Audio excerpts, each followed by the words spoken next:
Salve, salve, galera! Muito boa tarde a todos! Segunda-feira, dia 16 de junho de 2025, no Esporte Cultura de hoje, a gente vai falar sobre o Clube do Remo, que saiu na frente, mas acabou levando uma virada e perdeu fora de casa na Série B. Infelizmente, essa coisa do futebol, a gente acabou tomando gol no final, no momento que a gente estava com superioridade dentro da área. O Paysandu conquistou a primeira vitória na Série B com a estreia do novo comandante. Tem um pontinho, não vou abrir mão, né? É importante para a situação que a gente está. E o Mundial de Clubes está entre nós, com os brasileiros fazendo bonito. Isso e muito mais agora no Esporte Cultura.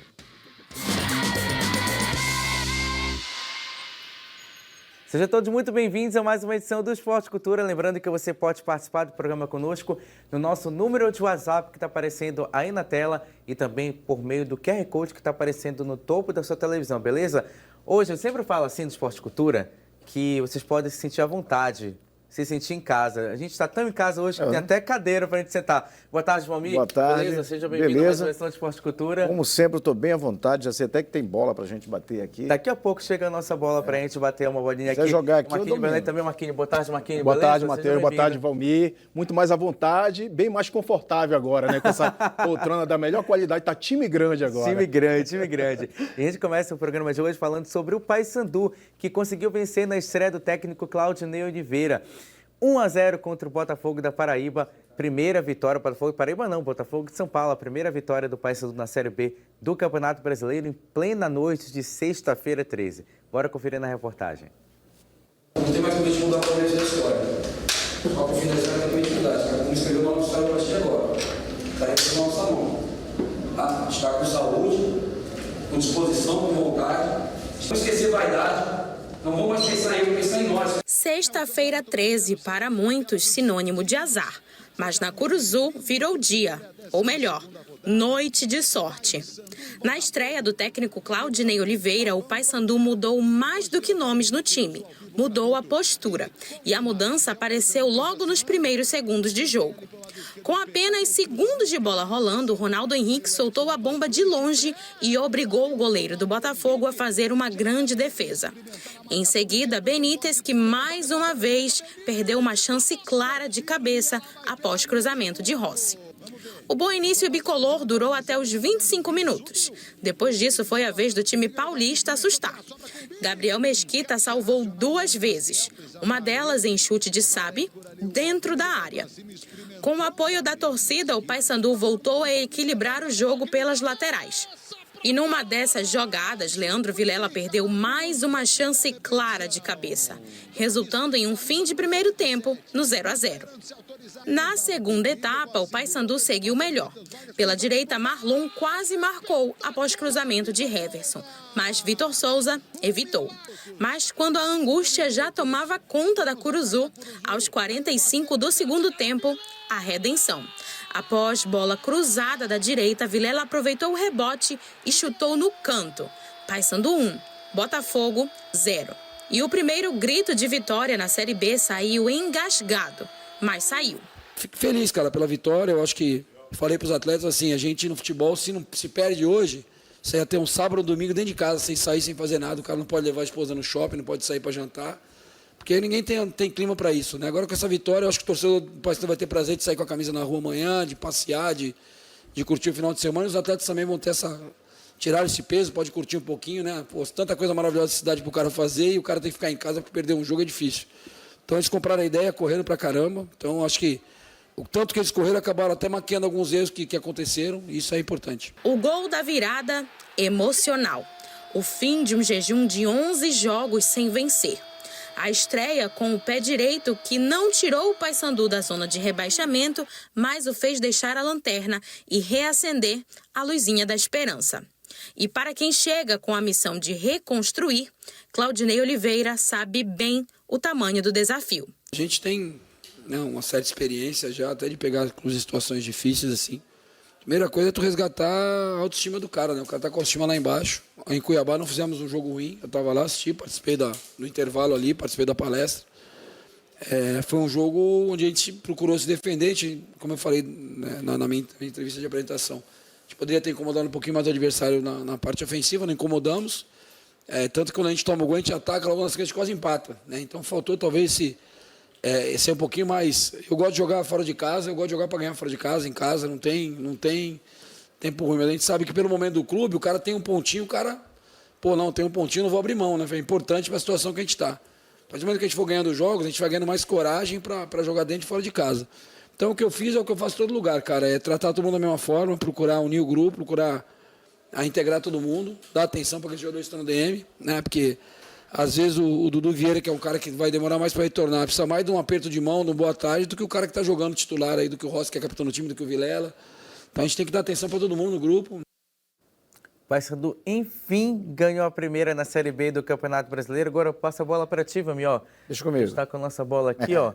Toma, agora a bola está com você, Valmir.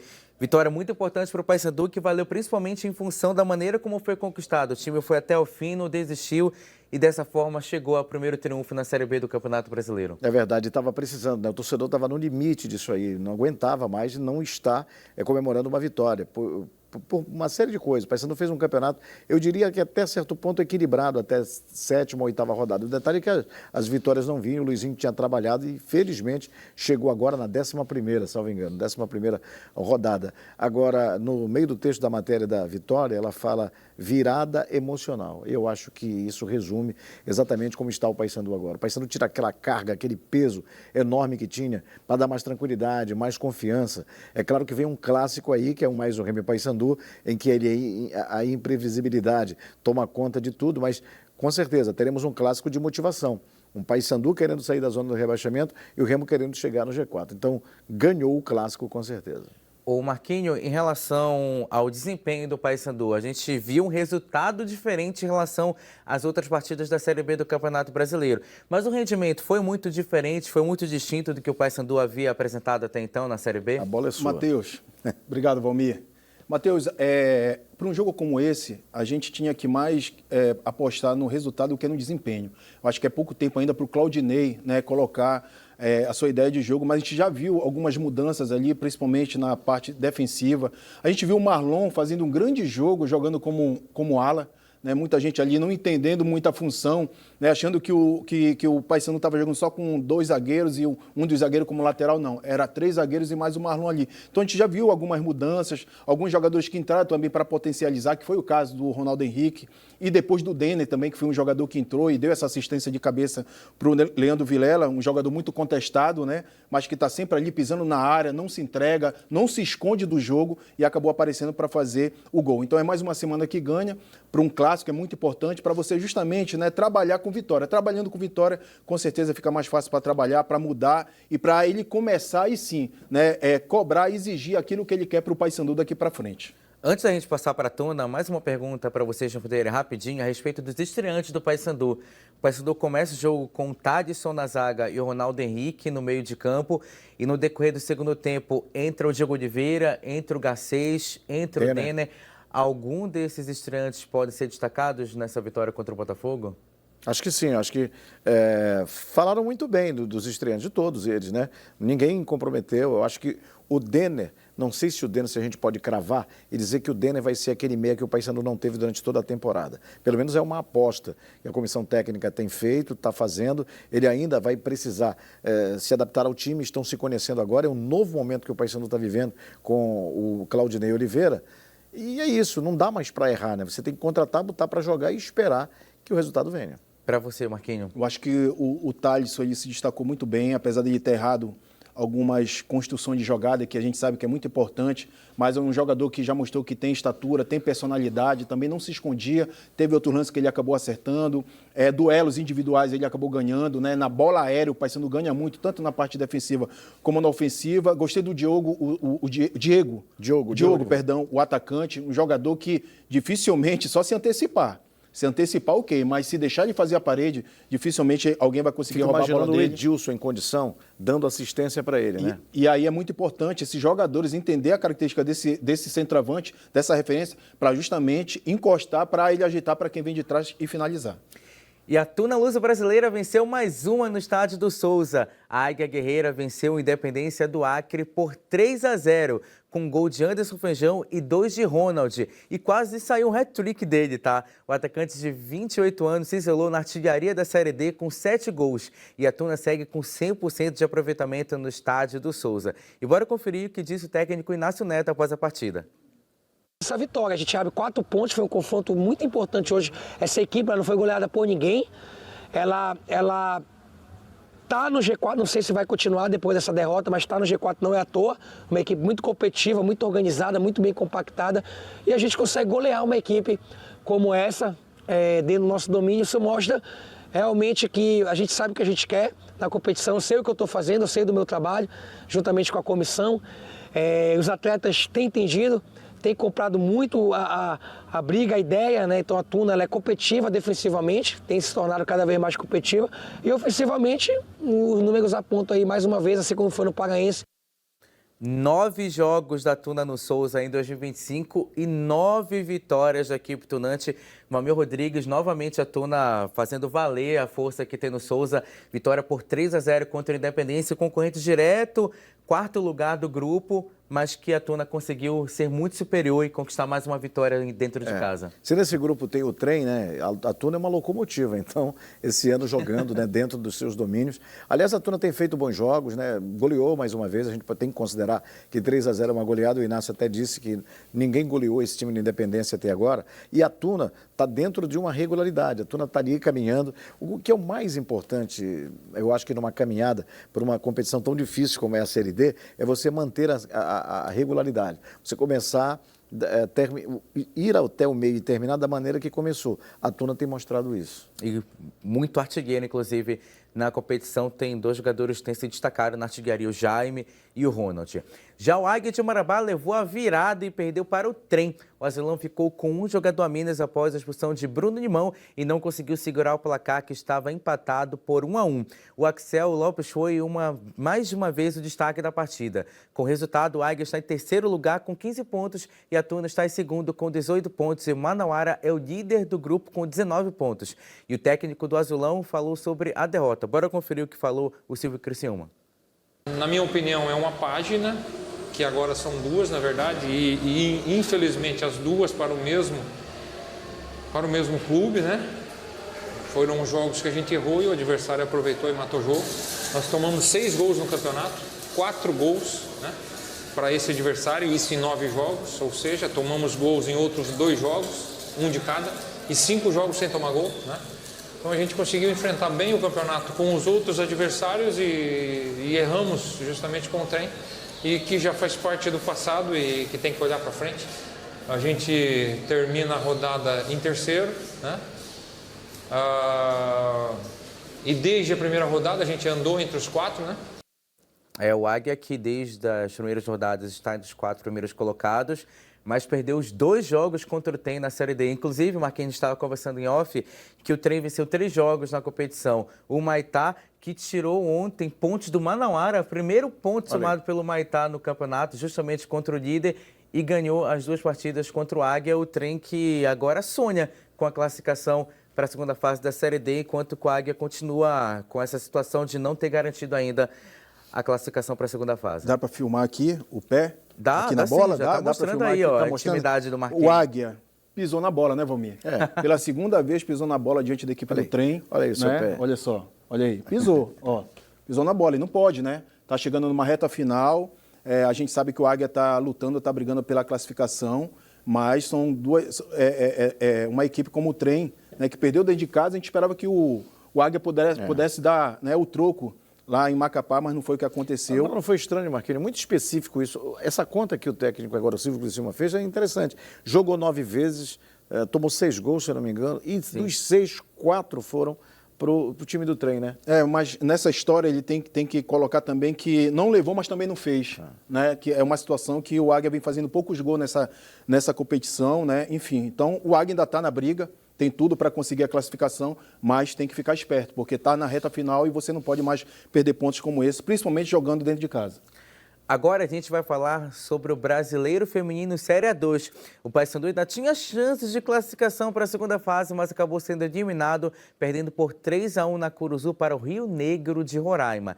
E o Remo jogou no Mangueirão contra o Misto, que brigava por uma vaga na próxima fase. Precisando da vitória de um tropeço do Rio Negro, as azulinas até saíram na frente, mas sofreram a virada por 3-1 e foram rebaixadas para a Série A3, com a última colocação do grupo e apenas 1 ponto somado em 7 jogos. Com o fim da participação na competição nacional, as equipes paraenses, que também foram eliminadas na Copa do Brasil no meio de semana, voltam a campo somente no segundo semestre para a disputa do Campeonato Paraense. Valmir, o Paysandu conseguiu a permanência na segunda divisão, mas venceu apenas um jogo justamente contra o Remo. Uma temporada que, pelo menos em relação ao Campeonatos Brasileiros, Remo e Paysandu não vão ter tão boas recordações assim. É verdade. E é uma pena, né, que o Paysandu apenas trabalhou para ficar, né, não trabalhou para alcançar outros caminhos, e o Remo nem ficou. O Remo acabou sendo rebaixado, voltou de onde veio, da Série A3. Agora não dá para crucificar as meninas, eu acho que no caso do clube do Remo não é para se crucificar. Acho que o Remo deve fazer, na verdade, uma introspecção do que aconteceu. Quando apostou na época do Mercy, ele avançou, né, inclusive subiu de divisão e agora acabou caindo. Você tá parecendo que é falta de atenção. E se for, que reveja isso, né? E tivemos jogos também pela Série B1 do Campeonato Paraense nesse final de semana. No sábado, o Carajás venceu o Itupiranga por 2-1 fora de casa. Tony Love fez o gol dos mandantes, enquanto que Adalto e Germando balançaram as redes para o Carajás. Esse jogo fechou a segunda rodada do campeonato. No domingo, começaram os jogos da terceira rodada e houve 2 empates por 0-0 entre União Paraense e Amazônia no Seju e Paragominas contra o Urumajó na Arena Verde, o jogo que você está acompanhando aí na tela. O único jogo com gols foi no jogo entre Tapajós e São Raimundo, que terminou com a vitória do Boto por 3-1, lá em Breves. O Tapajós agora é Marajó, né? Exatamente. O Tapajós venceu por 3-1, os 3 gols da vitória foram marcados pelo Abuda. Com o resultado, o Tapajós conquistou a primeira vitória na competição. Foi o resultado que mais chamou a atenção na rodada, Marquinhos. Inclusive, Marquinhos, desculpa, temos que nos acostumar agora que o Tapajós agora é Marajó, inclusive com sede em Breves, né? Exatamente, né? E goleou, né? Goleou aí, um destaque para o Abuda, né? Um jogador aí que está se destacando nessa competição. E a briga está boa por essa classificação, né? Jogos muito difíceis. E a gente espera que melhore, né, Valmir? Essas partidas aí, que a gente possa ver mais goleados e jogadores, né? Eu já estou gostando. Se destaque, né? Eu já estou gostando, porque até aqui ninguém acusou nada. Ah, jogou irregular, não sei. Todo ano. Calma. Ainda estamos Ainda, bora ver quando a coisa se definir, se alguém vai esperar ficar de fora para aí sim em busca de alguma coisa, né, Valmir? E aí acabar melando novamente a competição. Mas a gente torce que as coisas, né, tenha iniciado organizado e que termine mais organizado ainda. Eu também estou me acostumando com o Tapajós em Breves. Eu ia dizer que era no Clássico Santarena, mas agora não é mais, né? Já porque na verdade, o Tapajós virou um nômade já faz tempo. Ele saiu de Santarém, ficou perambulando, andou até em Ipixuna, né? E agora está lá em Breves. Time mais itinerante do estado. Bora conferir o que viralizou nas redes sociais nesse final de semana. Roda o primeiro meme. Paysandu saindo da lanterna da Série B. Já voltou. Um passo de cada vez, né? Conquistou a primeira vitória, na próxima rodada pode sair da última colocação. Roda o segundo meme. Vim aqui no jogo da Cara, é muito parecido. Desculpa dar o spoiler. O homem veio pra Belém pra trabalhar no Remo, né? Olha aí. Marcos Braz no jogo da Tuna. Me falaram aqui no ponto que ele parece mais o Fábio Bentes. É uma mistura aí, né? Quem é o novo treinador do Remo? Ei, quem é o novo treinador do Remo? Ele tá tomando uma laranjinha. Ei, mas tu já contratou ele? É Antônio o nome do cabo. Ah, tá. Mas podia falar? Hã? Podia falar? Rapaz, não sei se podia. Dá pra ser sósia do Marcos Braz, hein? Terceiro meme. Eis que na sexta-feira 13 ressurge o Bicho Papão. Primeira vitória do Paysandu na Série B do Campeonato Brasileiro. Sexta-feira 13. Justamente na sexta-feira 13. Rola o lobisomem, né? Então é o lobo. Tem tudo a ver, né, Valmir? Esqueceram. Final de primeiro tempo aqui no Esporte Cultura. Na volta a gente fala sobre o Clube do Remo e muito mais. Não sai daí.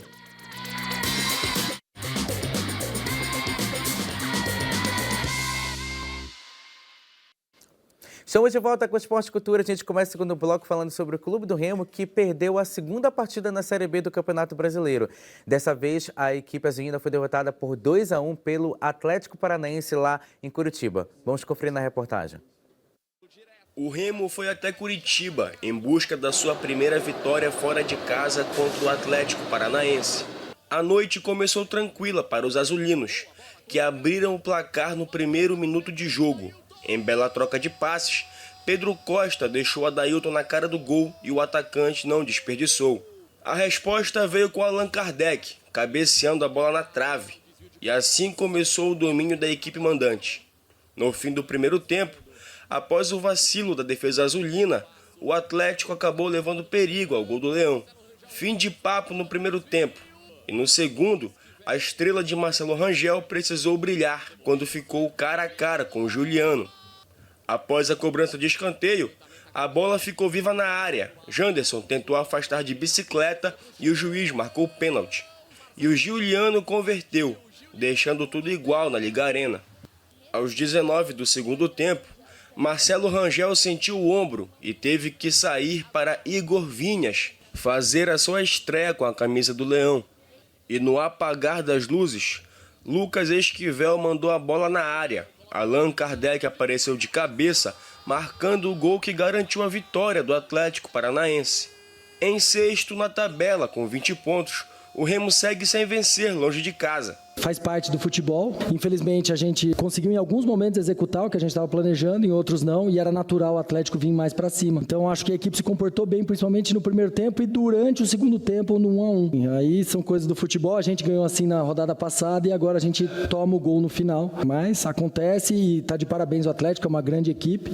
Jogando dentro dos seus domínios é difícil para qualquer time vir aqui. O Atlético é uma grande equipe, tem jogadores de nível de Série A e a gente sabia que ia ser um jogo muito difícil. E a gente estava preparado. Infelizmente, são coisas do futebol, a gente acabou tomando gol no final, no momento que a gente estava com superioridade dentro da área. Após a derrota, o Remo voltou a trabalhar nesta manhã, agora com foco total na próxima partida, o Repá. Isso deixa a gente chateado, eu imagino que o torcedor também esteja. Não é o que a gente tinha planejado durante a semana. De novo, a gente estava com superioridade dentro da área e não podemos tomar um gol assim ainda mais no momento decisivo da partida. Acho que, faz parte do futebol, lógico, e a gente se preparar bem essa semana agora para corrigir os erros e estar bem no Clássico. No Bahia assim também. Segunda derrota do Remo na Série B do Campeonato Brasileiro, a segunda jogando fora de casa, a primeira havia sido contra o CRB, mas no jogo que dá para dizer que foi no contexto totalmente diferente em comparação com essa partida contra o Atlético Paranaense. O Remo faz 1-0 logo no primeiro lance da partida, mas passa basicamente o jogo todo se defendendo e leva a virada no final, Valmir. Olha, infelizmente, a rigor, se você for olhar o lance do gol, que é o que está no fundo aqui, o Remo dá 3 toques praticamente, faz o gol. E achávamos que o Remo pudesse ser um time mais ofensivo e pudesse incomodar mais. Não, ao contrário, a gente só viu esse lance no primeiro tempo e mais um no segundo, se no máximo. O resto foi só o Atlético, só o Furacão indo para cima. Agora um detalhe, né? O Remo entrou sem os seus 2 laterais titulares, né? Teve problemas, contusão.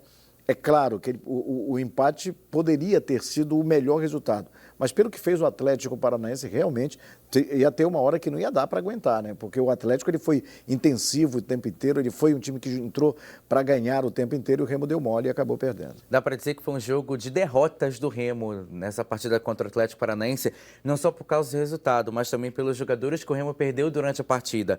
Marcelo Rangel, o Klaus, o Reinaldo.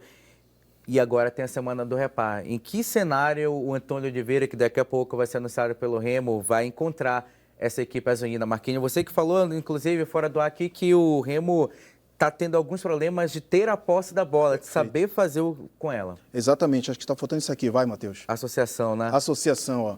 Gostar da bola, ficar um pouco mais com a bola. O Remo é um time que ele se desfaz da bola com muita facilidade. A gente sabe que o time está no automático ali do Daniel Paulista, né? Aquele time reativo e tudo. Mas é importante você variar o modelo de jogo, né? Eu acho que o Remo ele tem material humano, apesar, Matheus, dos jogadores que você colocou aí, mas o Remo ele tem elenco. Ele tem jogadores para, tipo assim, reter um pouco mais a bola, né? Valorizar um pouco mais essa bola, porque você não só se defende sem a bola. Você também, com a bola, você acaba se defendendo, porque você tem a posse preventiva. Você está ali com a bola, então você não está dando oportunidade para o adversário estar criando contra você. Foi 67% de bola, né, do Atlético Paranaense. Quase 40 cruzamentos na área, porque tem um Allan Kardec, né? E aí, Janderson deu muito espaço para esse cruzamento, que não foi bem. O Juliano não teve uma marcação? O Juliano não teve essa marcação individual, porque com o Daniel Paulista tinha essa jogada individual, então o Juliano ficou à vontade, o Caio Vinícius não entrou muito bem. Enfim, o Reinaldo, que era o zagueiro mais regular, acabou falhando, né, nessa marcação em cima do Allan Kardec, e agora tem a semana toda para se recuperar para o Clássico contra o Paysandu. E o novo comandante do Leão chegou em Belém na madrugada desta segunda-feira. E o novo técnico do Remo será anunciado daqui a pouco, o português Antônio Oliveira. O treinador estava livre no mercado após rápida passagem pelo Sport, onde ficou apenas 4 jogos. Ele tem no currículo clubes como o Santos, Atlético Paranaense, Coritiba e também o Corinthians, assim como o Cuiabá. Antônio assume o Remo em um momento decisivo às vésperas do Clássico Repá e com a missão de manter o Leão na parte de cima da tabela e tentar o acesso à elite do futebol nacional. E o Mundial de Clubes está entre nós. O novo formato do torneio está dando o que falar, com direito a goleada, times brasileiros em campo. E quem vai contar pra gente como foi essa primeira rodada é a Jordana Krupanzer, lá da redação. Boa tarde, Gil. Muito boa tarde, Matheus. Boa tarde para você, para o Marquinho, para o Valmir, para todo mundo que está em casa. Se você curtiu o final de semana, foi para o Para-Raiar, relaxa que eu fiquei em casa conferindo tudo que estava acontecendo no Mundial de Clubes e eu vou passar para você agora com estreia muito boa dos times brasileiros, viu? O Palmeiras entrou em campo com o que é um dos favoritos ao título, campeão da Champions League desse ano, também aplicou uma goleada de 4-0. A pontuar, viu? Num time com Chelsea, o Flamengo pode passar em segundo lugar e aí é um problema, porque pega o Bayern de Munique no chaveamento, tá? Então, uma vitória é muito importante. E o Fluminense estreia amanhã, à 1h da tarde, contra o Borussia Dortmund, na hora, quase começando o Esporte Cultura, viu? Volto com vocês. Muito obrigado, Jordana, pelas informações. É coincidência essa camisa dela? É, coincidência. Eu pensei que ela ia beijar o escudo, entendeu? Ia Fluminense. apontar no escudo e tudo, quando ela fosse falar do Bayern dela e tudo, né, Ela dá Matheus? vontade, ela tem no time dela o cara tipo Thomas Müller, tem Kimmich, tem o cara Musiala que entrou, a bola bate no bumbum dele e entra, meu amigo. O Harry Kane, que não fez gol, por incrível que pareça, nos 10 do Bayern de Munique, mas enfim. Acho que o Bayern está entre os 4 mais cotados para chegar aí nessa reta final. Com certeza. Valmir, muito obrigado pela participação. Já acabou? Já acabou. Passou rápido, não Passou. foi? Obrigado, Marquinhos Belém. Obrigado, Jordana. A todos que nos acompanharam até agora. Você fica com Sem Censura Pará. Tchau.